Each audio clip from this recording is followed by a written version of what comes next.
eu vim para cá, acho que com a mesma intenção que vocês todos, com desejo de encontro, de conversar sobre esses assuntos, uma vontade de encontrar as pessoas para construir essa coisa nossa. Eu quero agradecer muito a Áurea pelo convite e dizer da minha alegria de estar aqui. Queria muito conhecer o Célio, o Chico acompanho mais de perto assim, há um tempo, e estou feliz de estar aqui também, que assim, nesse sentido de também poder ter esse espaço para pensar umas coisas, assim, pensar junto, né? Pensar em comum com as pessoas. E vou tentar falar rápido umas questões que eu acho que talvez dê pra gente discutir junto, e muito do que eu vou falar acho que casa muito com o que foi colocado tanto pelo Célio quanto pelo Chico. Acho que todos nós vivemos... Eu nasci em 1970 e quando eu fui estudar filosofia no colégio, assim, na faculdade, eu escolhi estudar filosofia porque eu gostava daquela estranheza, enfim, mas eu me lembro que eu virei... que eu entrava lá um pouco assim no movimento estudantil, mas aquele não era o meu lugar. Eu senti que tinha uma coisa que tinha que ser muito aberta para a política acontecer, e eu acabei sendo sempre... Gostou? Faz barulho, ó.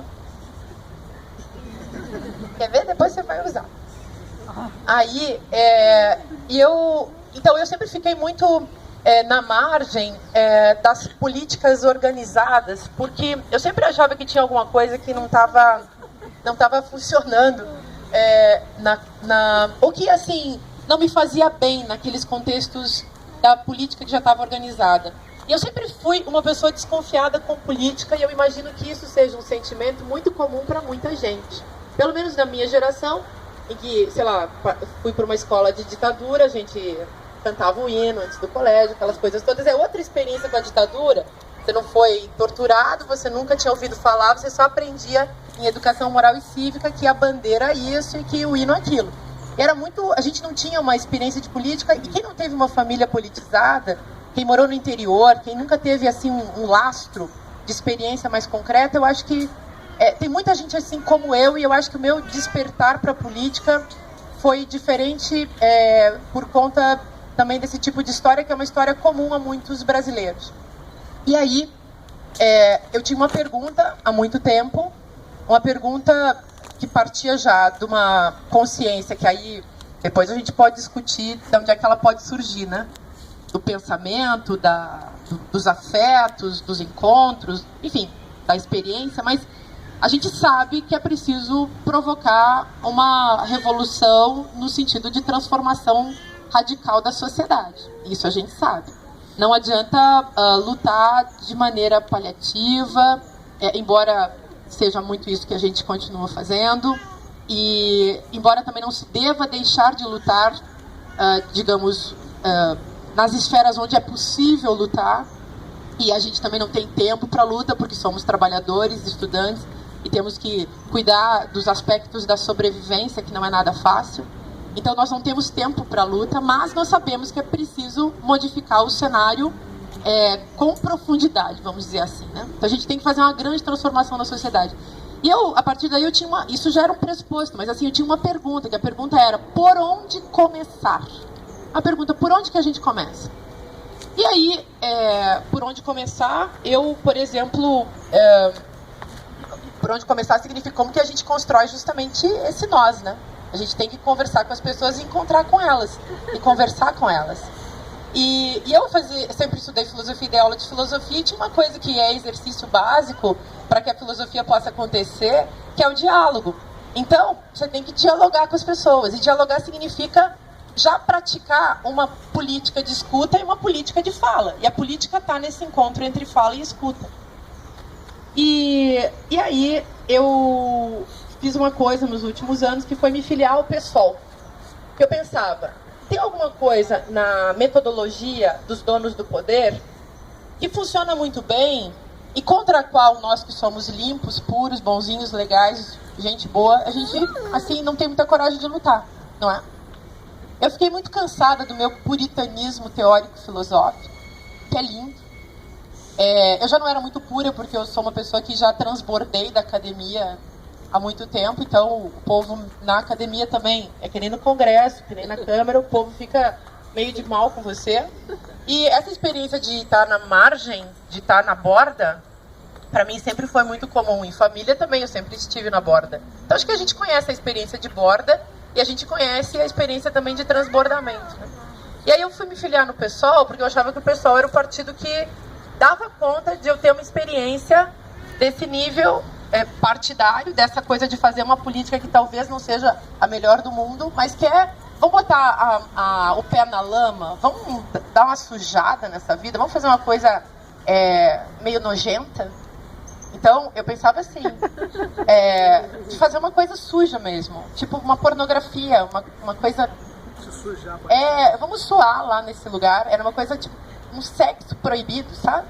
Porque você não deve se misturar com as pessoas que estão nos partidos. Aí eu pensei, vou lá me misturar. Não dá pra misturar com tanto, assim, porque você corre o risco de ser, em vez de ser um sexo meio nojento, ser um estupro, né? Então eu tinha que tomar cuidado. Eu fui no pessoal que eu achava que era mais leve, tinha umas pessoas que eu gostava, admirava. Chico entre eles, Luciana, que eu acho uma pessoa muito legal, gosto muito, e por aí foi. Aí eu fui lá, e aí eu descobri que lá também não rolava um negócio que eu achava que dava pra fazer.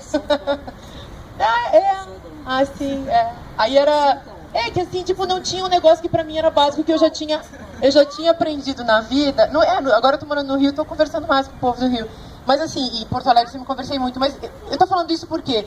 Porque uma coisa muito básica que eu já tinha aprendido na vida com a filosofia, que era dialogar, embora fosse sempre muito difícil, eu achava que dialogar era a grande metodologia, a grande coisa boa que a filosofia podia trazer para o mundo. E que aí, o que a gente faz quando conversa e quando dialoga? A gente acaba tendo ideias, a gente acaba sendo comovido pelo outro, provocado, assim, vivendo uma experiência de afeto, de encontro com esse outro, né? Que lindo, ela foi direto na flor que eu tinha desenhado. Você é legal, hein? Então, rolou essa coisa de ter ido lá fazer essa experiência, e nisso começou a surgir a ideia de fazer de pensar na ideia de partido numa outra direção. E aí eu preciso contar um pouco isso da partida, porque o que foi a partida? Eu, um dia, ouvindo o pessoal falando de rede, raiz, Podemos, tanta gente falando de tanta coisa, ouvindo pessoas conversando, e eu era uma mulher no contexto e tinha uma outra mulher junto. Não sei se vocês já viram isso, depois eu fui descobrir que isso era um fato muito concreto.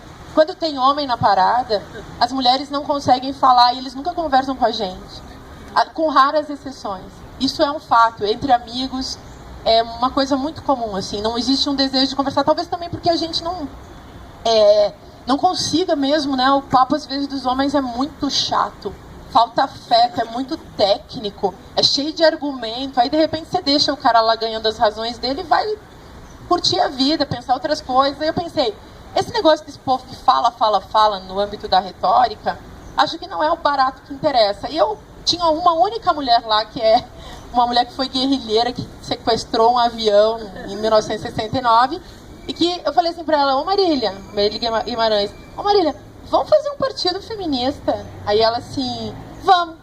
E ela um dia me disse assim, pois é, sequestrar aquele avião e ir pra Cuba com meus dois filhos de fraldas e tal, com um único revólver, foi tão fácil. Vamos fazer um negócio louco desses? Aí eu pensei, feminista já é um negócio também assim, feminismo, né, já é uma coisa de mau comportamento, né? A gente parece que você está sempre desobedecendo. Eu pensei muito nisso, né? Uma coisa até que eu estava assim meditando aqui, eu estava pensando em que a gente tem que colocar na origem, assim, na fonte da conversa toda do que a gente está fazendo em termos de pensar nesse transbordamento de partidos, pensar nessa desobediência, né, gente? Porque desde que a gente foi categorizado, sei lá, como vândalo, terrorista, esse tipo de coisa, que marcas são essas? São as marcas que definem que você é um desobediente, que você não está bancando aquele voto de obediência política do vassalo, né? do escravizado, do subalterno, do sujeito que não tem o direito de se expressar, que tem que bancar, que não tem esse direito.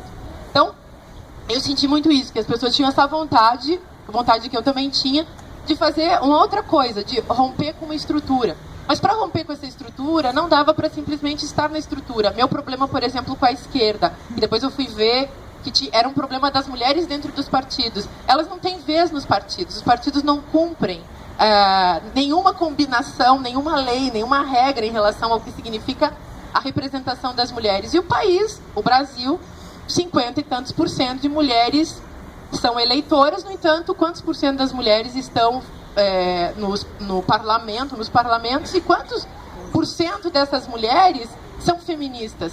Então, a gente pensou na partida, de onde é que surgiu a partida? Da vontade de fazer um partido feminista, só que como a gente não era autoritária, a gente foi perguntar para as pessoas, inclusive para as feministas, o que vocês acham da gente fazer um partido feminista? E aí todo mundo começou a dizer, eu quero, eu não quero, eu quero, eu não quero. Para nós, categoria de pensamento e de ação é um talvez que é um tempo entre nós, para a gente poder se pensar. Então talvez a gente venha a ser partido, talvez a gente não venha. Só que como a gente não é puritana, a gente quer conversar com os partidos. Como a gente assim é trans, a gente quer misturar com todo mundo que possa pensar nessa transformação, porque claro, a gente pensa uma transformação em nível muito radical, e essa transformação, a meu ver, digamos, olhando para o que os partidos tradicionais fizeram e para o que o poder tradicional sempre fez, foi uma atuação sempre de ocupação. O que esses caras fazem hoje, por exemplo, se você pensa numa bancada BBB? Eles só chegam chegando, eles chegam ocupando, eles chegam sendo. A gente pensou, na contra-hegemonia e na briga por trocar de lugar, a gente tem que chegar chegando. Então, a nossa ideia com a partida é chegar chegando.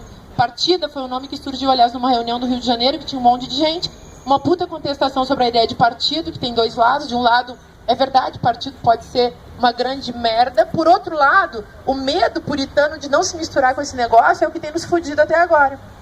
Então, tem que cuidar também para essa nossa política muito bonita e muito bacana não virar um eterno dar murro em ponta de faca, porque os caras estão com a faca e nós estamos com as nossas mãos limpas e abertas. Então, a ideia é fazer ocupação política, ocupar partido, ocupar governo. A gente pensa muito, a gente usa a expressão governalidade, porque a gente pensa em governo no sentido executivo, legislativo e em todos os outros sentidos que se puder pensar. É óbvio que a gente pensa também num governo de si, porque é uma partida feminista. Quando a gente surgiu, aliás, quando esse nome surgiu, foi porque tinha um tanto de gente reclamando do nome partido, e por que institucionalizar? Eu falei, então tá, gente, relaxa, não precisa ser um partido, já é uma partida. O que é uma partida? É um encontro, é um ponto de partida, é uma progressão, é um work in progress, é a gente fazendo uma coisa, é um caminho que se abre enquanto a gente está caminhando esse caminho. Não é uma coisa pronta. Uma garota muito legal chegou pra gente um dia lá e falou, qual é o plano, Márcia, qual é o plano? Aí eu fiquei super feliz com essa pergunta nunca saiu da minha cabeça. É uma baita de uma pergunta, não tem plano. Não tem plano porque não tem uma mente paranoica que paira acima de todos nós, dizendo o que a gente tem que fazer. A gente tem que fazer. E aí a gente lida com categorias tipo exuberância criativa. No nosso contexto, nós não temos, a gente realmente não quer hierarquia. Rolam às vezes umas pessoas que querem e a gente escorrega, a gente escoa pela fissura da coisa. E a gente tenta manter uma anarquia, ao mesmo tempo o encontro. A força da coisa outra categoria que a gente usa muito é alegria política. Então, num cenário assim que os afetos negativos eles entram em cena com tanta facilidade que a gente vive uma depressão política muito pesada, a gente usa muito essa ideia de alegria política. Então a gente quer causar alegria política. O que é essa alegria política? É a gente poder se encontrar, que tudo que é proibido é a gente se encontrar. Nós não estamos autorizados a esse encontro, e a nenhum encontro que seja político. O Estado policial vai chegar para cima de nós a qualquer momento. A gente pensa também muito em termos de delicadeza. Então, a gente pode quebrar todas as portas, romper com todos os muros, mas a gente vai fazer isso com muita delicadeza, porque a gente não quer morrer debaixo das patas desse poder. A gente fala também muito em potência, porque a ideia de potência é mexer com um poder que não é mais poder. A gente quer rachar o poder, abrir o poder, invaginar o poder, fazer esse poder virar potência. E potência é sabe-se lá o que vem pela frente, não tem rosto na nossa utopia, e a gente nem usa muito a palavra utopia. A gente anda falando muito dessa alegria política, e isso combina com a ideia de fazer política como poética, como criação ético-política, ou seja, uma política que vem da singularidade. Eu acho que nós podemos começar a falar mais também. Aqui tem duas pessoas estão ligadas com a partida, que é a Sara e a Hélida. A Hélida está ali filmando, a Sara está ali atrás. E acho que a gente pode falar muito mais também dessa transsingularidade que se constrói entre nós, pensar nesse conceito. Acho que é legal a gente usar os conceitos de um jeito super prático, mas é importantíssimo não perder os conceitos, porque uma coisa também a qual nós não estamos autorizados nesse clima autoritário do Brasil e do poder, a gente não está autorizado a pensar. Pensar é proibido, conversar é proibido, dialogar é proibido, teorizar e categorizar outra política é proibido. Então a gente pensa como subversão, a gente não pensa para combinar com o povo da academia, embora muita gente da academia tá aí na parada também, tá cheio de professor, estudante, um monte de gente. E eu acho que é isso, eu acho que a gente causar essa desobediência geral, mas uma desobediência que não precisa pedir pro Papa, ou seu Papa, me perdoa que eu fiz o aborto, né? Ou coisas do tipo. Eu acho que o Papa até é legal, assim, menos mal que os outros. Mas assim, Papa, desculpa, o senhor fala aí com os seus e garante a mão aí desses homens da igreja para eles deixarem de ser chatos e cretinos, mas a nossa parada é outra. Então, muita gente pergunta, aliás, e como vai ser a participação dos homens na partida? Eu disse, todo mundo é bem-vindo, todas as pessoas. A gente não vai cair em armadilhas biopolíticas de ficar categorizando demais. Então, todo mundo é bem-vindo. Mas, ao mesmo tempo, é óbvio que a gente quer protagonizar as feministas. E é óbvio que a gente não vai esquecer o sujeito histórico do feminismo, que são as mulheres. E mulher é um conceito amplo. Também não dá para cair na ideia de que mulher é a esposa, ou a noiva, ou a namorada, ou aquela pessoa que foi categorizada também pela medicina e pelo direito como sendo mulher. Mulher é quem se diz mulher. A gente está numa fase do mundo trans, né? Tá todo mundo trocando de roupa, se vestindo de outra coisa, vivendo outras fantasias. Tem uma expressão de singularidade política muito legal, e tem uma expressão trans que é muito legal. E esse trans não é um trans também só no âmbito da sexualidade, do gênero, é um trans no âmbito da classe social, é um trans no âmbito da idade, é um trans no âmbito da raça. Então a gente no Brasil, então é lindo pensar isso, porque a gente é muito miscigenado. Então a gente é branco porque parece branco, mas tem uma história, um DNA todo misturado. A gente não é, sei lá, o seu fenótipo é uma coisa, mas a sua cultura e a sua vida e a sua história é outra, e a sua genética é outra. Então acho que tem que pensar mais esse trans geral, esse transpensamento, né? Essa transteorização tem que acontecer entre nós. E o diálogo, que é o que a gente propõe, assim, que a gente fala muito desse feminismo dialógico, né? O diálogo é esse processo trans entre nós. Então, entrar nos partidos para ir lá brincar, gozar, fazer piada, ironizar, debochar, usar, transformar, transar com os partidos, acho que tudo isso está valendo, entendeu? Por isso, filiar nos partidos. E uma coisa mais, assim, escandalosa, fazer que nem drag, chegar chegando e se candidatar, entendeu? Sem vergonha puritana, ou aquela vergonha católica, do tipo, eu não tenho vaidade. Vamos pegar as vaidades, vamos se maquiar, vamos se vestir, vamos fazer todo um negócio, vamos causar um carnaval político dos bons. Acho que a gente podia pensar mais nessa direção no Brasil, porque é um negócio todo puritano, os engravatados. Gente, vamos invadir aquele negócio. Quando a gente for deputado, sei lá, vereador, essas coisas todas aí, vamos vestido com as nossas roupas, vamos escandalizar, vamos quebrar com aqueles salários, vamos tirar as assembleias de dentro daquelas salas cheias de ar-condicionado, vamos pegar esses trópicos, né? Vamos fazer um negócio com isso. Vamos fazer o negócio ficar vivo? Vamos fazer o negócio ficar vivo? E talvez para fazer o negócio ficar vivo tenha só esse caminho por enquanto.